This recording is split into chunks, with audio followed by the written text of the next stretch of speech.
Preserve your sanity, maybe an interesting topic to talk about, but it's one that I happen to know a fair bit about. But before I do that, anybody else in here has felt like they've been riding the crazy train in life at some point in time? Okay, I'm really glad I'm not the only one.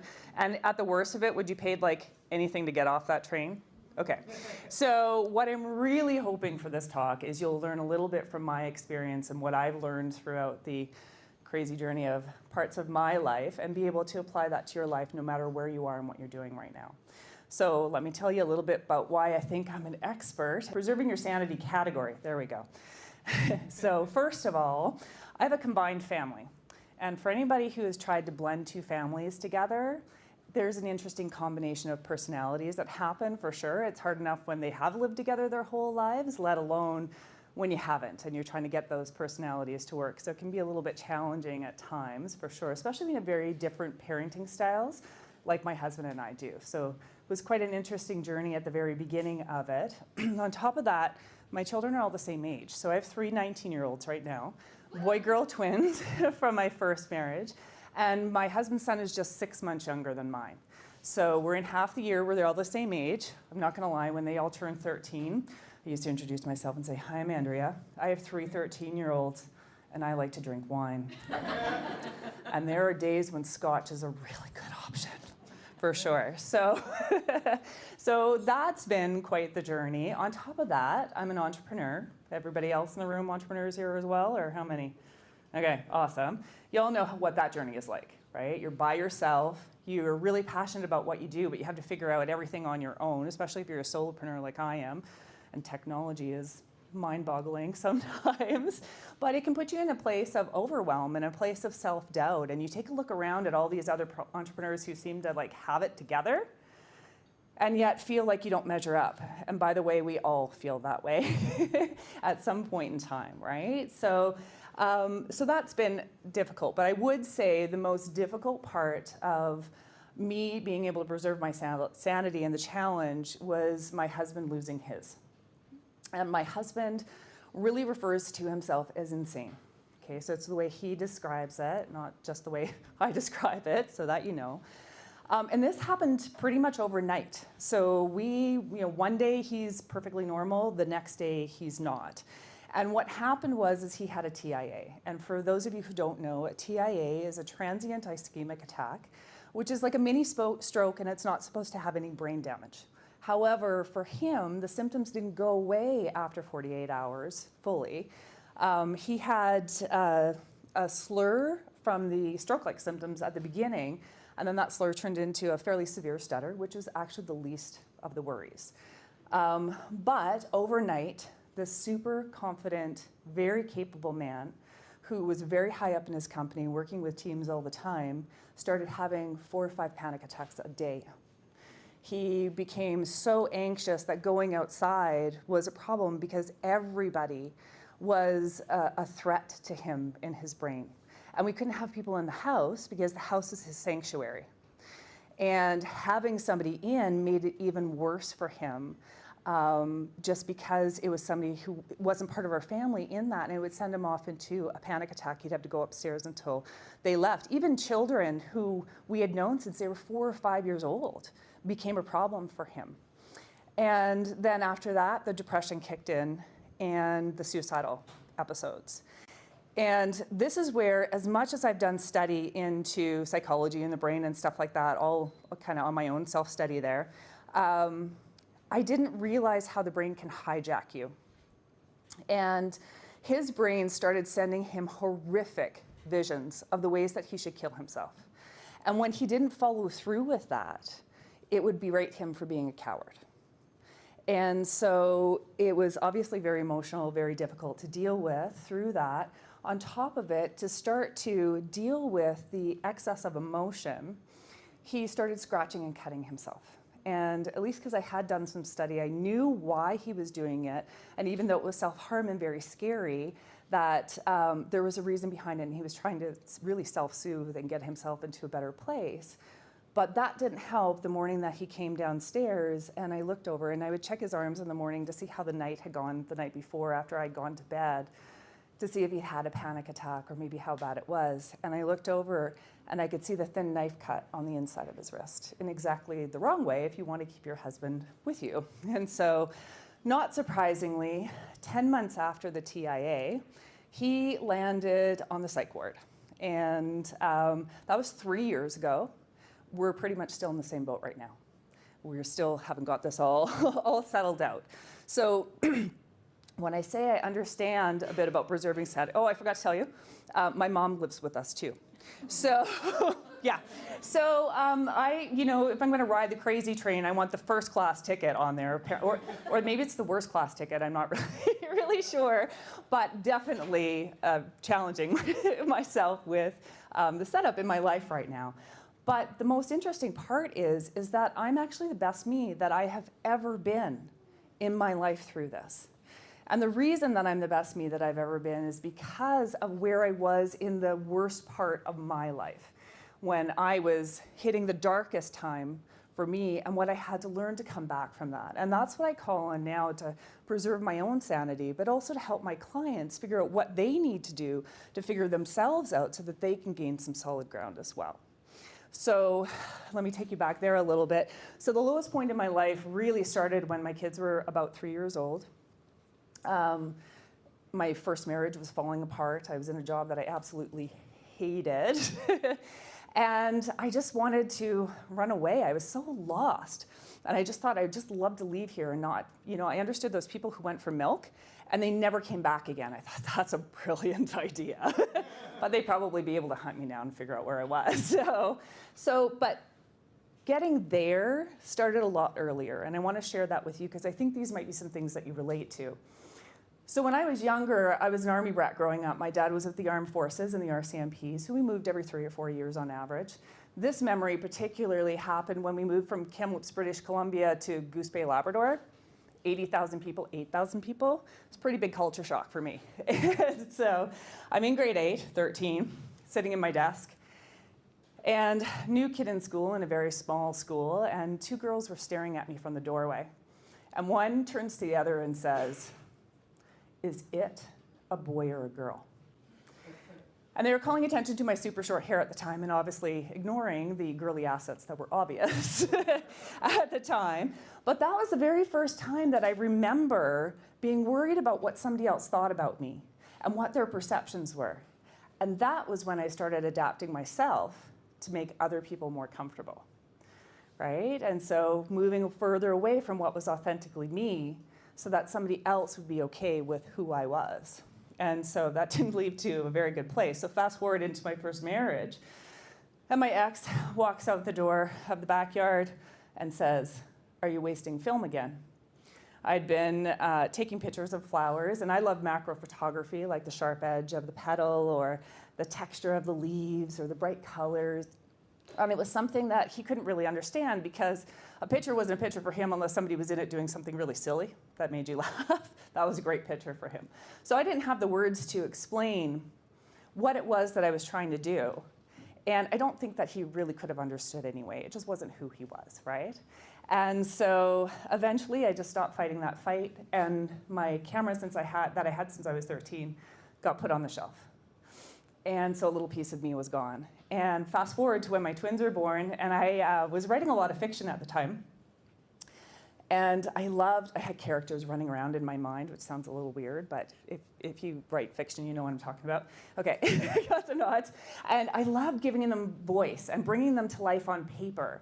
But the needs of a very small family became overwhelming. And so I put what was important to me aside, and I took care of the needs of my family.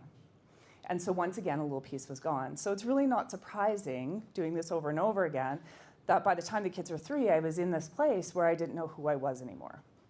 And I was lost. The stress was just overwhelming. I remember waking up in the mornings and lying in bed and thinking about anything that I had to do during the day. And the stress felt like it twisted like a tourniquet in my stomach, like a fist just twisting it around. And I couldn't eat because I was so stressed out. And so I dropped a lot of weight very quickly. And even though I was the lightest I'd ever been in my life, I felt the heaviest. and trying to get up and trying to move was just excruciating effort. And I can remember at that time, like my friends talking about their kids and going on play dates, and they're, making all these outings and fun things. And all I could think of is, how am I going to get food into them to get them to the daycare so I could get to work, right? That was as much as I could handle with all of that, because it was very difficult to deal with. And so I was obviously tired, and I really just wanted somebody to come along and rescue me. I wanted somebody to come along and say, this is your path. Here's the crystal ball, and this is what you're supposed to do with the rest of your life, which is super ironic, because that is exactly what put me where I was having somebody else tell me where I needed to go and what I needed to do. So nobody came along, and nor should they have, because this really was my battle to fight.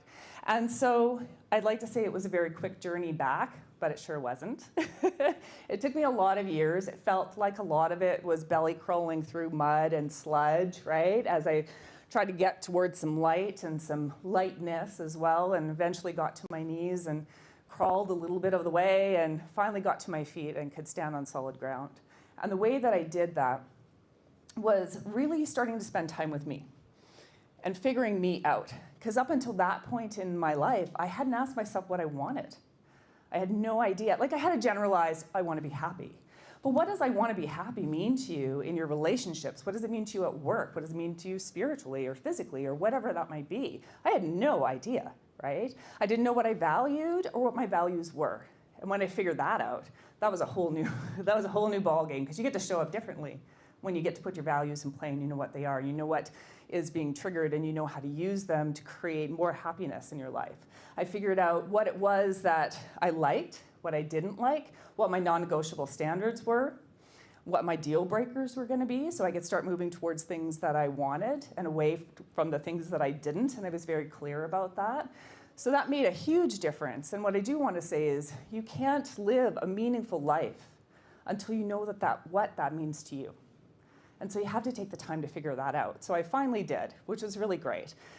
And that brought me to a really much more solid place, which I use. But what I want to share with you are the three things the biggest lessons that I learned during that time that I think that anybody can apply in life right now. The first is, I'll tell you what they are first. I'll tell you a little bit about them, and then I'll tell you a story to go with it, okay? The first is to lean into your emotions. The second is to check the stories that are going on in your head. And the third is to challenge your belief system. So let me tell you a little bit about each. So with the emotions, there are typically 4 ways we deal with emotion. If you ever heard Tony Robbins, he talks about this as well. But 4 ways we typically deal with emotion. The first is to deny it, okay? There is not a problem going on here. Just an FYI, when I told you that I'm at the best place that I am in my life, I totally have myself checked. I'm not in denial about that, for sure. So not even gonna go there, right? That's actually where my mom was when my dad had his heart attack, and he had bypass surgery. And I was going to university, and that morning, and I was like, do you want me to be at the hospital? She's like, no, it's okay, everything's gonna be fine. It's not a big deal. Open heart surgery is a big deal, for sure. My dad was given 0% chance of coming out of the dye test, let alone the 5 bypasses that he ended up surviving. So my mom was in complete denial at that point. And she needed to do that just in order to get through, right? Sometimes you need to do that. And what I do want to say about all these emotions, you might find that there's one that you have a go-to that's more for you regularly, and you will go through each one of these depending on what's going on in your life at the time, okay?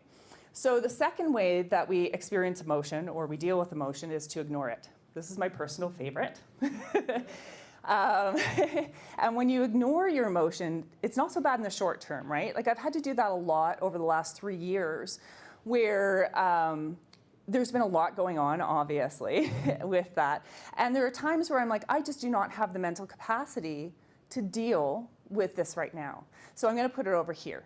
And I will take a look at it later, maybe when I have the opportunity to do that or the wherewithal. The problem with that is the thing that you are not looking at has the most power over you. And the reason is because it's doggedly following you around, you're trying to resist it and using up mental energy to do that, while other things are going on over here that you're having to deal with as well. And while you have this open loop that's going, it's taking up energy, and you're getting more open loops going, and they're taking up energy, and you put more things on the shelf, and it just keeps this whole circle going. So it's not the best way to deal with your emotion in the long run, for sure. The third way we tend to deal with emotion is to hang on to it, to wallow in it, to really own it.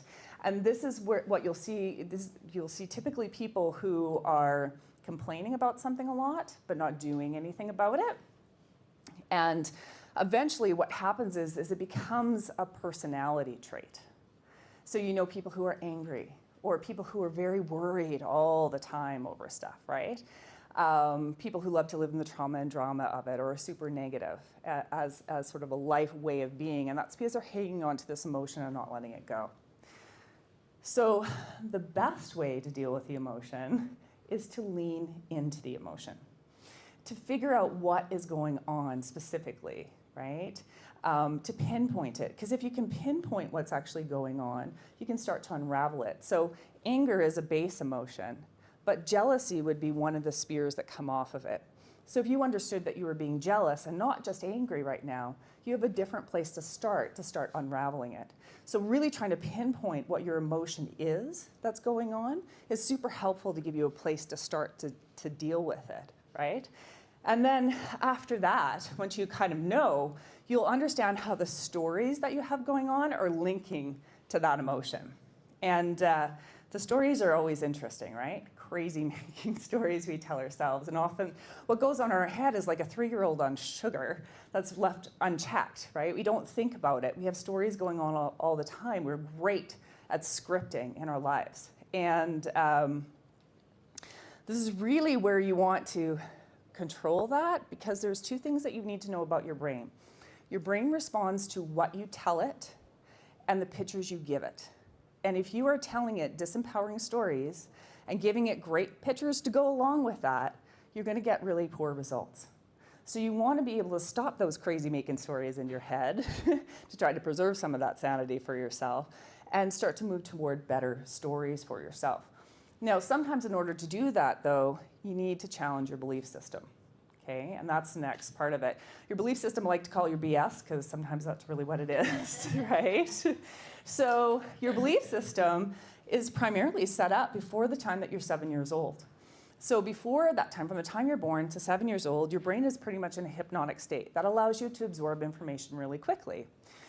However, at that time, you're taking a look at the people in your environment, what's happening, what's going on, and you're starting to formulate ways that you should work in the world, depending on what you're seeing. And the belief systems come a lot from that. You'll have experiences as an adult as well, but those primarily are set up when you're younger, and you will have some that change that. But if you don't challenge your belief system over and over again on these things, a 7-year-old is running your life when you're just acting and reacting. You're just running a program that you developed when you were really young. Which the story that I want to tell you next is pretty much what happened for me, and I had no idea that this was actually going on for me. So, like I said, my husband, with where he is, and not being able to go outside, not being able to drive, a lot of the chores shifted in our household, and I took a lot of extra stuff on. But at the very beginning, he was still putting the garbage out. So I would remind him, like I usually do, today is a garbage day, in my neighborhood anyway. So I would remind him that this is supposed to go out, and I would get up the next morning, and it wasn't put out. And so I'd be wheeling the garbage out to the curb. So angry, but I was let down. I was super disappointed, and I was really frustrated, right? So those are the pinpoints, the emotions that I had going on. Here's my story, wheeling it out. Doesn't he just know that I am taking on all this stuff? This is just one more thing that I have to do right now. And I'm kind of tired. Like, can't he just take that on? He said he was going to do it, right? So this went on for a few weeks. And finally I had to check myself, because it's actually really odd for my husband to not follow through on something that he says he's going to do. So I finally asked him, okay, what's going on, right? And he says to me, well, I'm having panic attacks putting the garbage out. So I'm like, okay, I don't want you having panic attacks. That's kind of crazy. So I'll just put the garbage out. I'm up early enough in the morning. It's not a big deal. So the next week, I'm still pissed off walking this garbage out to the curb. And I'm like, what is going on? It's garbage. I'm being angry over garbage, which kind of is a life metaphor right there. So anyway, so I'm being angry over this garbage, and I'm like, what is happening? There has to be something more going on. So it took a little while. Sometimes you need somebody else to help you work through the belief system. I was lucky because this one popped for me. And when it did, I was really surprised because I realized I thought putting the garbage out was a man's job, right? It was a blue job, not a pink job. And that was really shocking for me because I didn't grow up in a traditional household. My dad baked and he cooked and did laundry and I helped him fix the car and you name it, right? So me realizing this is what I have going on, it's a man's job, that's what's pissing me off right now. And so anyways, I was able to challenge it and go, okay, I actually don't believe that. And so because I could realize that's what's driving the emotion and the stories, they got to stop. And now I get to wheel the garbage out. And I do it from a place of love, which kind of sounds weird because it's garbage, but and I get to wheel that out and I get to support my husband in that way and feel really good about it and about what's going on. So this is a super simple story, but this simple story had really big impact. And it does show how you can lean into your emotion, how you can check the stories that are going on in your head, take a step back and figure out, do I have a belief system that's going on that's driving this? And if I do, challenge it, can I get to a better place? And because I challenged it, like I said, it did have a big impact. I wasn't showing up angry with my husband anymore. So our relationship was better. It was better for his mental health. It was sure better for mine, not telling myself those crazy making stories, right? And it's better for my family. And I got to show up in a different way in my day as well, right? So here I am, and I'm more positive. That has positive repercussions throughout the day, and who knows where those ripples could go. So can anybody see how you can maybe use this to take care of something really small in your life and get a bigger impact going on? Yeah, thank you. So what I know is when you take this and you put it to use, you get to stop those crazy making stories that are going on in your head and wasting all that mental time and energy on those negative things. And when you do that, it means you get to a more positive place. And if you can get to a more positive place, that means that you get to preserve more of your sanity. But on top of that, you get to tap into more of your potential. And if you can tap into more of your potential, that means that you get to move toward the things that you want and you'll get to gain your goals faster. Imagine what that would be in your life right now. Thank you.